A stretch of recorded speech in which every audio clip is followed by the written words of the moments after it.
Hi ಸ್ನೇಹಿತರೆ, ಕೃಷಿ ಬದುಕೆ ನಮಸ್ಕಾರಗಳು. ಸ್ನೇಹಿತರೆ, ತುಂಬ ಜನ ನಾಟಿ ಕೋಳಿ ಸಾಗಾಣಿಕೆ ಮಾಡ್ತಿರುವಂಥವ್ರು ಹಾಗೂ ಯಾರೆಲ್ಲ ಮಾಡಬೇಕು ಅಂದ್ಕೊಂಡಿರೋರು ಈ ಕೋಳಿಗಳಿಗೆ ರೋಗ ಬರುತ್ತೆ ಮತ್ತು ಕೋಳಿಗಳು ಜೂಗುಡಿಸ್ತಾ ಇದ್ದಾವೆ ಅಂತೇಳಿ ತುಂಬ ಜನ ಕಂಪ್ಲೇಂಟ್ ಹೇಳ್ತಾ ಇದ್ದಾರೆ ಸ್ನೇಹಿತರೆ. ಅದಕ್ಕೆ ಅಂತೇಳಿ ಒಂದು ಪರಿಹಾರನ ಸಹ ತಂದಿದ್ದೀನಿ ಸ್ನೇಹಿತರೆ. ಹೇಗೆಲ್ಲ ಹಾಕಿದ್ರೆ ಹೇಗೆಲ್ಲ ಮಾಡಿದ್ರೆ ಅದು ಪರಿಹಾರ ಕಂಪ್ಲೀಟ್ ಆಗುತ್ತೆ ಅಂತೇಳಿ ಸಂಪೂರ್ಣವಾಗಿ ತಿಳಿಸ್ಕೊಡ್ತಾ ಹೋಗ್ತೀನಿ ಸ್ನೇಹಿತರೆ. ವಿಡಿಯೋ ಯಾರು ಸ್ಕಿಪ್ ಮಾಡಬೇಡಿ, ವಿಡಿಯೋ ನೋಡಿ. ಅದ್ಭುತವಾದಂಥ ಮಾಹಿತಿ ಮತ್ತು ನಿಮ್ಮ ಕೋಳಿಗಳು ಬೇಗ ಗುಣಮುಖ ಆಗಬೇಕು ಅಂತ ಹೇಳಿ ಒಂದು ಮಾತ್ರೆ. ಈಗ ನೀವು ಇಲ್ಲಿ ನೋಡ್ತಿರುವಂಥ ಸ್ನೇಹಿತರೆ ಒಂದು ಫೋಟೋ ತೋರಿಸ್ತೀನ, ಮ್ಯಾನ್ಕೈಂಡ್ ಅಂತ ಸ್ನೇಹಿತರೆ. ಇದನ್ನು ಯಾವ ರೀತಿ ನಿಮ್ಮ ಕೋಳಿಗಳಿಗೆ ಕೊಡಬೇಕು, ಈ ಯಾವ ರೀತಿ ಕೊಟ್ಟರೆ ನಿಮ್ಮ ಕೋಳಿಗಳು ಗುಣಮುಖರಾಗ್ತವೆ ಅಂದರೆ ಸ್ನೇಹಿತರೆ, ಈಗ ಕೋಳಿಗಳು ತುಂಬ ಜನ ಏನು ಮಾಡ್ತಾರೆ, ಜೂಗುಡಿಸ್ತಾ ಇದ್ದಾವೆ ಅಂತೇಳಿ ತುಂಬ ಜನ ಕಂಪ್ಲೇಂಟ್ ಹೇಳ್ತಿದ್ದೀರಾ. ಮತ್ತು ಈಗ ತುಂಬ ಜನಕ್ಕೆ ಇರುವಂತಹ ಕುತೂಹಲ, ಏನು ಮಾಡಿದ್ರು ನಮ್ಮ ಕೋಳಿಗಳು ಸರಿ ಹೋಗ್ತಿಲ್ಲ ಅಂತೇಳಿ ಸ್ನೇಹಿತರೆ. ಇಲ್ಲಿ ನೀವು ನೋಡ್ತಿರಲ್ಲ 2 ಲೀಟ್ರ್ ಬಾಟಲ್ ಸ್ನೇಹಿತರೆ. ಅದಕ್ಕೇನು ಮಾಡ್ಬೇಕು ನೀವು ಅಂತಂದರೆ, ಇಲ್ಲಿ ನಾನು ತೋರಿಸಿದ್ನಲ್ಲ ಮಾತ್ರೆ, ಅದನ್ನು ನೀವು 2 ಹಾಕಬೇಕು. 1 ಲೀಟ್ರ್ ನೀರಿಗೆ 1 ಮಾತ್ರೆ, 2 ಲೀಟ್ರ್ ನೀರಿಗೆ 2 ಮಾತ್ರೆ ಸ್ನೇಹಿತರೆ, ಈ ಥರ ಹಾಕಬೇಕು. ಇಲ್ಲಿ ನೀವು ನೋಡ್ತಿರಲ್ಲ ಕ್ರೇಟು, ಈ ಕ್ರೇಟ್ಗೆ ಅದನ್ನು ನೀವು ಆ ನೀರಿನಾಗೆ ಹಾಕಿದಾಗ ಮಾತ್ರ ಅದು ಪೂರ್ತಿ ಹಾಲಾದಂಗೆ ಆಗುತ್ತೆ ಸ್ನೇಹಿತರೆ. ಹಾಲಾದಂಗೆ ಆದಾಗ ನೀವೇನು ಮಾಡಬೇಕು ಅಂತಂದರೆ, ಬೆಳಿಗ್ಗೆ ಟೈಮಲ್ಲಿ ಯಾವುದೇ ನೀರು ಕೊಡ್ದಂಗೆ ನೀವೇನು ಮಾಡಬೇಕು ಸ್ನೇಹಿತರೆ, ಈ ಮಾತ್ರನ ಈ ಕ್ರೇಟಲ್ಲಿ ನೀವು ನೀರು ಕರಗಿಸಿರ್ತೀರಲ್ಲ ಅದನ್ನು ಇದ್ರೊಳಗೆ ಕ್ರೇಟಿಗೆ ಹಾಕ್ಬೇಕು ಸ್ನೇಹಿತರೆ. ಬೆಳಿಗ್ಗೆ ಹೊಟ್ಟೆಲಿ ಅಂದರೆ ನಾವು ಇಲ್ಲಿ ಏನು ಹಾಕ್ತೀವಿ ನೋಡಿರಿ ಸ್ನೇಹಿತರೆ, ಹಾಳು ಹೊಟ್ಟೆ ಅಂತ ಹೇಳ್ತಾರೆ ಗೊತ್ತಾ. ಅಂದರೆ ಸ್ನೇಹಿತರೆ, ಯಾವುದೇ ಥರ ಹೊಟ್ಟೆಯಲ್ಲಿ ಆಹಾರ ಇಲ್ಲಬಾರ್ದು. ಖಾಲಿ ಹೊಟ್ಟೆಗಿದ್ದಾಗ ನೀರನ್ನ ನೀವು ಕೊಟ್ಟಾಗ ಏನಾಗುತ್ತೆ ಸ್ನೇಹಿತರೆ, ನಾಟಿ ಕೋಳಿ ಮರಿಗಳು ಅಂದರೆ ಮರಿಗಳಾಗಿರ್ಬೋದು ಇಲ್ಲ ಕೋಳಿಗಳಾಗಿರ್ಬೋದು ಆಲ್ಮೋಸ್ಟ್ ಆಲ್ ಎಲ್ಲ ನೀರನ್ನ ಕುಡಿತೇವೆ ಸ್ನೇಹಿತರೆ. ನೀವು ಇನ್ನೂ ಮುಂಚೆಗೆ ಕೊಡಬೇಕು ಅಂದರೆ ನೈಟು ಸಹ ನೀರು ಇಡೋಕ್ಕೆ ಹೋಗಬೇಡಿ. ನೈಟು ನೀರು ಇಡೋದ್ರಿಂದ ಯಾವುದೇ ಸಮಸ್ಯೆ ಆಗೋಲ್ಲ. ಒಂದು ನೈಟ್ ಇಡಲಿಲ್ಲ ಅಂದರೆ ಏನೂ ಆಗೋಲ್ಲ. ನೀವು ನೈಟು ಸಹ ಇಡೋಕ್ಕೆ ಹೋಗಬೇಡಿ. ನೈಟು ಸಹ ಇಡಲಿಲ್ಲ ಅಂತಂದರೆ ಬೇಗ ಕುಡಿತಾವೆ ಸ್ನೇಹಿತರೆ. ಹಾಗಾಗಿ ಬೆಳಿಗ್ಗೆ ಹೊತ್ತು ನೀವು ಈ ನೀರನ್ನ ನೀವು ಇಟ್ಟಾಗ ಯಾವುದೇ ಥರ ನಿಮ್ಮ ನಾಟಿ ಕೋಳಿಗಳು ಜೂಗುಡಿಸಲ್ಲ ಸ್ನೇಹಿತರೆ. ಇಲ್ಲಿ ನೋಡ್ತಿರುವಂಥ ಏನು ಲವಲವಿಕೆಯಿಂದ ಇದೇ ಥರ ನಿಮ್ಮ ಕೋಳಿಗಳು ಸಹ ಇರ್ತವೆ ಸ್ನೇಹಿತರೆ. ಆಮೇಲೆ ಏನಕ್ಕೆ ಈ ಜೂಗುಡಿಸ್ತವೆ, ಏನಕ್ಕೆ ಸಮಸ್ಯೆಗಳು ಉಂಟಾಗುತ್ತೆ ಅಂತೇಳಿ ತುಂಬ ಜನ ಕೇಳ್ತೀರಾ ಸ್ನೇಹಿತರೆ. ನೀವು ನಾಟಿ ಕೋಳಿ ಸಾಗಾಣಿಕೆ ಮಾಡೋಕ್ಕೆ ಪ್ರಾರಂಭ ಯಾರು ಮಾಡ್ತೀರಾ ಸ್ನೇಹಿತರೆ, ನೀವು ಮೇನ್ ಕಾನ್ಸೆಪ್ಟು ಇಲ್ಲಿ ನಾನು ಏನು ಮಾಡ್ತಾಯಿದ್ದೀನ ಸ್ನೇಹಿತರೆ ನೋಡಿ, ತೋಟದಲ್ಲಿ ನಾನೇನು ಓಡಾಡ್ಕೊಂಡು ನಾನು ಏನು ನಾಟಿ ಕೋಳಿಗಳಿಗೆ ಮೇವು ಹಾಕಂತ ಹೇಗೆ ಅದನ್ನು ನೈಸರ್ಗಿಕವಾಗಿ ಸಾಗಾಣಿಕೆ ಮಾಡ್ತೀನಿ, ಆಮೇಲೆ ಗಾಳಿ ಬಿಸಿಲು ಮಳೆ ಇದನ್ನು ಎಲ್ಲದಕ್ಕೂ ನಾನು ಹೇಗೆ ಸೆಟ್ ಮಾಡ್ತೀನಿ ಅಂತೇಳಿ ನೀವು ಸಹ ಕಾನ್ಸೆಪ್ಟನ್ನ ಕರೆಕ್ಟಾಗಿ ತಿಳ್ಕೊಬೇಕು ಸ್ನೇಹಿತರೆ. ತಿಳ್ಕೊಂಡಿಲ್ಲ ಅಂತ ನಿಮ್ಮ ಕೋಳಿಗಳು ಜೂಗುಡಿಸೋಕ್ಕೆ ಪ್ರಾರಂಭ ಮಾಡ್ತವೆ. ಏನಕ್ಕೆ ಪ್ರಾರಂಭ ಮಾಡ್ತೇವೆ ಅಂದರೆ ಸ್ನೇಹಿತರೆ, ನೀವು ಶೆಡ್ಡಲ್ಲಿ ಕೂಡ ಹಾಕಿರ್ತೀರ. ಶೆಡ್ಡಲ್ಲಿ ಕೂಡ ಹಾಕಿದಾಗ ಏನಾಗುತ್ತೆ ಅಂತಂದರೆ, ಅದು ಬೆಳಗ್ಗೆ ಸಾಯಂಕಾಲ ಈಗ ಅದು ಏನು ಕೋಳಿ ಕಸ ಇಟ್ಟೇ ಇಡ್ತಿರ್ತದೆ ಸ್ನೇಹಿತರೆ, ತಿನ್ನುತ್ತೆ ಕಸ ಇಡುತ್ತಿರ್ತದೆ. ಅದರಿಂದ ವೈರಸ್ಸು ಉದ್ಭವ ಆಗ್ತಾ ಇರ್ತದೆ ಸ್ನೇಹಿತರೆ. ಅದಕ್ಕೆ ನೀವೇನು ಮಾಡಬೇಕು ಅಂತಂದರೆ, ವಾರಕ್ಕೊಂದು ಸರಿ ಆಗಿರ್ಬೋದು ಇಲ್ಲ 15 ದಿನಕ್ಕೊಂದು ಸತಿ ಆಗಿರ್ಬೋದು ಭತ್ತದ ಒಟ್ಟ ನೀವು ಸಿಂಪಡಿಸ್ತಾ ಇರ್ಬೇಕು ಸ್ನೇಹಿತರೆ. ನಾಟಿ ಕೋಳಿಗಳಿಗೆ ಅದಕ್ಕೆಲ್ಲ ಏನು ಹಾಕಬೇಕು, ಅದಕ್ಕೆಲ್ಲ ದುಡ್ಡು ಕೊಟ್ಟು ಏನು ತಂದು ಹಾಕಬೇಕು ಅಂತೇಳಿ ತುಂಬ ಜನ ತಪ್ಪು ಮಾಡ್ತೀರಾ. ದಯವಿಟ್ಟು ಆ ತಪ್ಪನ್ನ ಮಾಡೋಕ್ಕೆ ಹೋಗಬೇಡಿ ಸ್ನೇಹಿತರೆ. ಏನಕ್ಕೆ ಅಂದರೆ, ಕೋಳಿ ಅಂದರೆ ಪ್ರತಿಯೊಂದು ಕೋಳಿ, ಈಗ ಬೈಲರ್ ಕೋಳಿ ಇರ್ಬೋದು, ಫಾರಮ್ ಕೋಳಿ ಇರ್ಬೋದು, ಅದಕ್ಕೆ ಮಾತ್ರ ಮಾಡ್ಬೋದು. ಈ ನಾಟಿ ಕೋಳಿಗೆಲ್ಲ ಏನಕ್ಕೆ ಒಟ್ಟಾಕೋದು ಅಂತ ಹೇಳಿ ತುಂಬ ಜನ ಕಾನ್ಸೆಪ್ಟ್ ಇಟ್ಕೊಂಡಿರ್ತೀರ. ಆಮೇಲೆ ಬೇಗ ಸಾವಾಗ್ತಿದ್ದಂಗೆ ಮತ್ತು ಪಶ್ಚಾತ್ತಾಪನೂ ಸಹ ಪಡ್ತೀರಾ.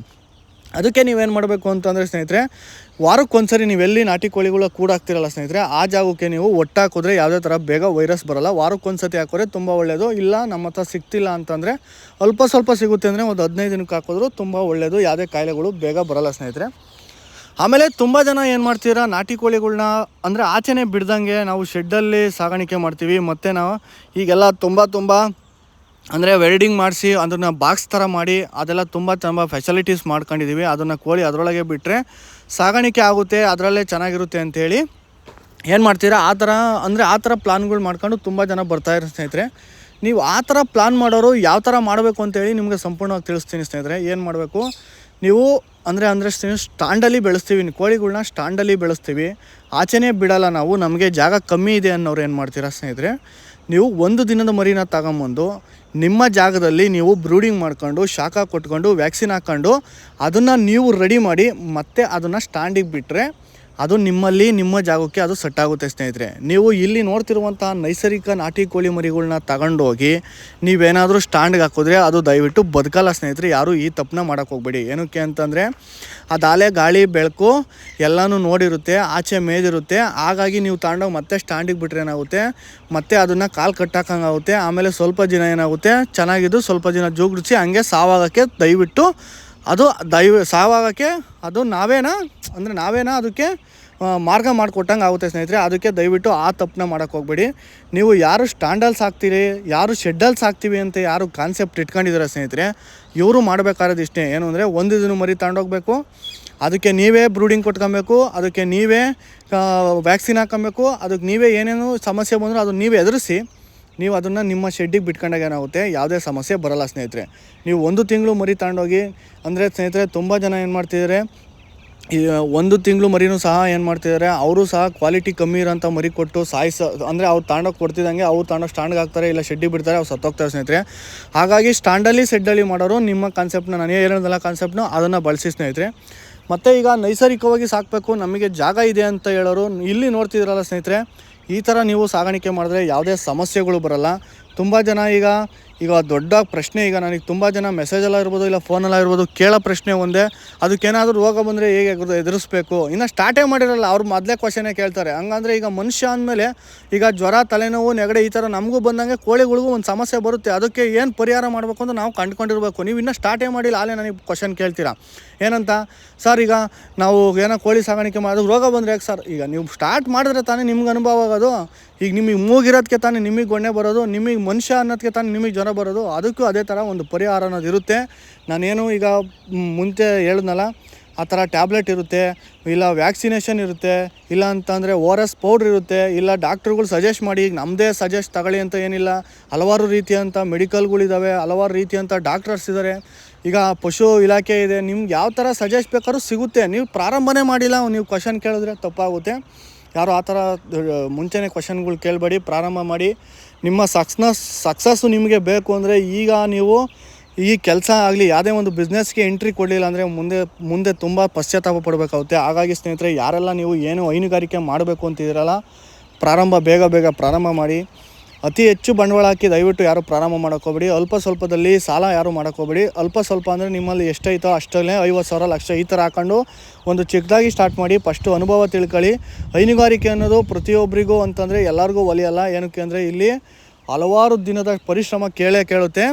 ಆ ಪರಿಶ್ರಮ ನೀವು ಹಾಕಿದಾಗ ಮತ್ತೆ ನಿಮಗೆ ಅದು ಫಲ ಸಿಗಬೇಕು ಅಂದರೆ ವರ್ಷಗಳೇ ಬೇಕಾಗುತ್ತೆ. ಹಂಗಾಗಿ ದಯವಿಟ್ಟು ಯಾರು ಸಾಲ ಮಾಡ್ಕೊಂಡು ದಯವಿಟ್ಟು ಈ ಯೋಜನೆ ಅಂದರೆ ಕೋಳಿ ಸಾಗಾಣಿಕೆ ಇರ್ಬೋದು, ಹಸು ಸಾಗಿರ್ಬೋದು, ಕುರಿ ಸಾಗಾಣಿಕೆ, ಈ ಥರದ್ದು ಯಾವ್ಯಾರು ಪ್ರಾರಂಭ ಮಾಡ್ತೀರಾ, ಕಮ್ಮಿ ಬಂಡವಾಳದಿಂದ ಸಾಗಾಣಿಕೆ ಮಾಡ್ಕೊಂಡು ನೀವು ಒಂದು ಸಕ್ಸಸ್ನ ಕಾಣಿ. ಯಾವುದೇ ಪ್ರತಿಯೊಂದು ಸಮಸ್ಯೆಗೂ ಒಂದು ಪರಿಹಾರ ಅನ್ನೋದು ಇರುತ್ತೆ ಸ್ನೇಹಿತರೆ. ಮೊದಲಿಗೆ ನೀವು ಸ್ಟಾರ್ಟ್ ಮಾಡಬೇಕಷ್ಟೇ. ಮುಂಚೆಗೆ ಹೆದರ್ಕೊಂಡು ಭಯದಿಂದ ಇಲ್ಲ ಏನೋ ಆಗ್ಬಿಡುತ್ತೆ, ಸತ್ತೋಗ್ಬಿಡುತ್ತೆ, ಮತ್ತು ಅದು ಮಳೆಗೆ ನೆನೆಯಂಗಿಲ್ಲ, ಅದು ಅದಾಗುತ್ತೆ ಇದಾಗುತ್ತೆ ಅಂತೇಳಿ ಕಟ್ಟು ಕಥೆಗಳಿಂದ ದಯವಿಟ್ಟು ಆಚೆ ಬನ್ನಿ. ಕಟ್ಟು ಕಥೆಗಳಿಂದ ಆಚೆ ಬಂದಾಗ ನೀವು ಒಂದು ಸಕ್ಸಸ್ ಅನ್ನೋದು ಕಾಣೋಕ್ಕೆ ತುಂಬ ಮಾರ್ಗ ಆಗುತ್ತೆ ಸ್ನೇಹಿತರೆ. ಯಾರೆಲ್ಲ ನಾಟಿ ಕೋಳಿ ಸಾಗಾಣಿಕೆ ಪ್ರಾರಂಭ ಮಾಡಿದ್ದೀರಾ, ಇಲ್ಲ ಮಾಡ್ತಿದ್ದೀರಾ, ಆಮೇಲೆ ನಮ್ಮ ಹತ್ರ ಯಾರು ಕೋಳಿ ಮರಿಗಳನ್ನ ತಗೊಂಡು ಹೋಗಿದ್ದೀರಲ್ಲ ಸ್ನೇಹಿತರೆ, ಅವ್ರಿಗೆ ಸಹ ನಾನು ಸಂಪೂರ್ಣವಾಗಿ ಈ ಮಾಹಿತಿ ತಿಳಿಸ್ಕೊಟ್ಟಿದ್ದೀನಿ. ಮತ್ತು ಸ್ನೇಹಿತರೆ, ನಾನು ಹೇಳಿದ್ದೀನಲ್ಲ, ಆ ಮಾತ್ರೆ ಹಾಕಿದ್ರೂ ಕ್ಲಿಯರ್ ಆಗಲಿಲ್ಲ ಅಂತ ಅಂದರೆ ಸ್ನೇಹಿತರೆ, ನೀವು ವೈದ್ಯರನ್ನು ಭೇಟಿ ಮಾಡೋದು ಭಾಳ ಮುಖ್ಯ. ಏನಕ್ಕೆ ಅಂತಂದರೆ ನಿಮ್ಮ ಜಾಗ ಅಂದರೆ ನನ್ನ ಜಾಗದಿಂದ ನಿಮ್ಮ ಜಾಗಕ್ಕೆ ಹೋದಾಗ ಅಲ್ಲಿರುವಂತಹ ಜಾಗಕ್ಕೆ ಸೆಟ್ಟಾಗಲಿಲ್ಲ ಅಂತಂದ್ರೂ ಮರಿಗಳು ಸಾವಾಗ್ತಾ ಇರ್ತವೆ. ಆ ಸಾವಾಗಲಿದ್ದಾವ ನೀವು ವೈದ್ಯರನ್ನ ಭೇಟಿ ಮಾಡಿ. ಆ ಜಾಗಕ್ಕೆ ಏನೂ ಇಲ್ಲ, ಮೆಡಿಸಿನ್ ಕೊಡಬೇಕು ಅಂತೇಳಿ ನೀವು ವೈದ್ಯರನ್ನು ಸಹ ನೀವು ಭೇಟಿ ಮಾಡಿ ಮಾಹಿತಿ ತಗೊಳ್ಳೋದು ಭಾಳ ಮುಖ್ಯ. ಆಮೇಲೆ ಆದಷ್ಟು ನೀವು ಈ ಥರ ನಾವೇನು ಇಲ್ಲಿ ಆಚೆಗಡೆ ಬಿಟ್ಟು ನೈಸರ್ಗಿಕವಾಗಿ ಸಾಗಾಣಿಕೆ ಮಾಡ್ತೀವೋ ಈ ಥರ ಸಾಗಾಣಿಕೆ ಮಾಡಿ. ಸ್ವಲ್ಪ ನುಗ್ಗೆ ಸೊಪ್ಪು, ಬೇವಿನ ಸೊಪ್ಪು ಮತ್ತು ಬಾಳೆ ದಿಂಡು ಈ ಥರ ಸ್ವಲ್ಪ ವಾರಕ್ಕೊಂದ್ಸರಿ 2 ಸರಿ ಈ ಥರ ಆಹಾರಗಳು ಕೊಡಿ. ಏನಕ್ಕೆ ಅಂತಂದರೆ ಇದರಲ್ಲಿ ಈ ಆಹಾರದಲ್ಲಿ ಕ್ಯಾಲ್ಸಿಯಂ ಹೆಚ್ಚಿರೋದ್ರಿಂದ ಯಾವುದೇ ಥರದ ಕಾಯಿಲೆಗಳು ಬೇಗ ಬರೋಲ್ಲ. ಬಂದ್ರೂ ಸಹ ಅದನ್ನು ಆ ಆಹಾರದಲ್ಲಿ ತಿಂದಾಗ ಏನಾಗುತ್ತೆ, ಅದು ಕಂಪ್ಲೀಟ್ ಆಗ್ತಾ ಬರ್ತಿರುತ್ತೆ. ಆಮೇಲೆ ನೈಸರ್ಗಿಕವಾಗಿ ಸಿಗುವಂತಹ ಜೋಳ, ರಾಗಿ, ಅಕ್ಕಿ ನುಚ್ಚು, ಮುಸ್ರೆ ಈ ಥರದ್ದು ನೀವು ನಾಟಿ ಕೋಳಿಗೆ ಕೊಡೋದ್ರಿಂದ ಯಾವುದೇ ಥರ ಸಮಸ್ಯೆಗಳು ಬರೋಲ್ಲ. ನೋಡಿ, ಇಲ್ಲಿ ಏನು ನಾವು ರೊಟೀನ್ ಡೈಲಿ ಮಾಡ್ತಿದ್ದೀವಲ್ಲ ಸ್ನೇಹಿತರೆ, ಈ ಥರ ರೊಟೀನ್ನ ನೀವು ಕಂಪಲ್ಸರಿ ಮಾಡೋದ್ರಿಂದ ಯಾವುದೇ ಥರ ಸಮಸ್ಯೆಗಳು ನಮ್ಮಲ್ಲಿ ಬರೋಲ್ಲ ಸ್ನೇಹಿತರೆ. ನಾವು ಬಂದರೂ ಹೇಗೆಲ್ಲ ಅಂದರೆ ಈಗ ನಮಗೆ ಅನುಭವ ಆಗ್ತಾ ಏನೇ ಸಮಸ್ಯೆ ಬಂದರೂ ಅದನ್ನು ಅದಕ್ಕೊಂದು ಪರಿಹಾರ ಹೇಗೆ ಕಂಡ್ಕೊಬೇಕು ಅಂತ ಹೇಳಿ ನಾವು ದಿನ ಕಂಡ್ಕೊತಿರೋದ್ರಿಂದ ನಮಗೆ ಯಾವುದೇ ಸಮಸ್ಯೆ ಬಂದರೂ ನಮಗೆ ಅದನ್ನು ನಾವು ಫೇಸ್ ಮಾಡ್ತಿರೋ ಧೈರ್ಯ ನಮ್ಮಲ್ಲಿದೆ. ಅದೇ ಥರ ಆ ಧೈರ್ಯ, ಆ ಹುಮ್ಮಸ್ಸು, ಆ ಮನಸ್ಸು, ಆ ಶಕ್ತಿ ನಿಮಗೂ ಸಹ ದೇವರು ಕೊಡಲಿ ಅಂತೇಳಿ ಎಲ್ಲರಿಗೂ ಹೇಳ್ತಾಯಿದ್ದೀನಿ ಸ್ನೇಹಿತರೆ. ಯಾರೆಲ್ಲ ನಮ್ಮ ರೈತರು ಒಂದು ಕೃಷಿಗೆ ಮೂಲ ಕಸುವಾಗಿ ನಾಟಿ ಕೋಳಿ ಸಾಗಾಣಿಕೆ ಪ್ರಾರಂಭ ಮಾಡ್ತೀರಾ, ಎಲ್ಲರಿಗೂ ಒಳ್ಳೆಯದಾಗಲಿ. ಹಾಗೆ ಸ್ನೇಹಿತರೆ, ಯಾರೆಲ್ಲ ಈಗಿನ ಯುವತಿಯರು ಬಿಸ್ನೆಸ್ ಮಾಡಬೇಕಂತೇಳಿ ಏನೆಲ್ಲ ಬಿಸ್ನೆಸ್ಗೆ ಬರ್ತಿದ್ರಲ್ಲ ಅವ್ರಿಗೂ ಒಳ್ಳೆಯದಾಗಲಿ. ಯಾರೆಲ್ಲ ಆಯ್ಕೆ ಮಾಡ್ಕೊಬೇಕು ನಾಟಿ ಕೋಳಿ ಸಾಗಾಣಿಕೆ ಮಾಡೋದು, ಮನೆ ಹತ್ರನೇ ಒಂದು ಮಾಡೋಣ ಅಂತೇಳಿ ಯಾರೆಲ್ಲ ಆಯ್ಕೆ ಮಾಡ್ಕೊತೀರಾ ಅಂಥವ್ರು ಧೈರ್ಯದಿಂದ ಮಾಡಿ. ಏನೇ ಸಮಸ್ಯೆ ಬಂದರೂ ನಿಮ್ಮ ಸಮಸ್ಯೆಗೆ ನಾನು ಪರಿಹಾರನ ಆ ಒಂದಿನಲ್ಲ 2 ದಿನಕ್ಕೆ ನಾನು ಸಮಸ್ಯೆಗೆ ನಿಮಗೆ ಪರಿಹಾರ ಆಗುವಂತಹ ಸೊಲ್ಯೂಷನ್ ನಾನು ಕೊಡ್ತೀನಿ. ಮತ್ತು ನಮ್ಮಲ್ಲಿ ಏನೆಲ್ಲ ನಿಮಗೆ ಮಾಡಿ ಈ ಥರ ಲವಲವಿಕೆಯಿಂದ ಇರುವಂಥ ನಾಟಿ ಕೋಳಿಗಳನ್ನ ಮಾಡ್ತಾಯಿದ್ದೀವಿ, ಸಾಗಾಣಿಕೆ ಮಾಡ್ತಿದ್ದೀವಿ ಅನ್ನೋದನ್ನ ನಿಮಗೂ ಸಹ ನಾನು ಏನು ಪ್ರತಿಯೊಂದು ಮಾಹಿತಿ ಕೊಡ್ತಾ ನಾನು ಈ ಸಾಗಾಣಿಕೆ ಪ್ರಾರಂಭ ಮಾಡ್ತಾಯಿದ್ದೀನಿ. ನಿಮಗೂ ಸಹ ಹೆಲ್ಪ್ ಆಗೋ ಥರ ಮಾಹಿತಿ ಕೊಡ್ತೀನಿ ಸ್ನೇಹಿತರೆ. ಹಾಗೆ ಮತ್ತು ಈಗ ನಿಮಗೆ ಏನು ಸಮಸ್ಯೆಗೆ ಅಂದರೆ ಜೂಗುಡಿಸ್ತಾ ಇರ್ತವೆ, ಜ್ವರ ಬಂದಿದೆ ಅನ್ನೋದಕ್ಕೆ ನಾನು ಇವತ್ತು ಸಂಪೂರ್ಣವಾಗಿ ಪರಿಹಾರ ತಿಳಿಸ್ಕೊಟ್ಟಿದ್ದೀನಿ ಸ್ನೇಹಿತರೆ. ವಿಡಿಯೋ ಇಷ್ಟ ಆದರೆ ಹಾಗೆ ನಮ್ಮ ಸಬ್ಸ್ಕ್ರೈಬ್ ಮಾಡ್ಕೊಳ್ಳಿ. ಹಾಗೆ ನಿಮ್ಮ ಸ್ನೇಹಿತರಿಗೂ ವಿಡಿಯೋ ಶೇರ್ ಮಾಡಿ. ಎಲ್ಲರಿಗೂ ಧನ್ಯವಾದಗಳು. ಒಳ್ಳೆಯದಾಗಲಿ ಸ್ನೇಹಿತರೆ.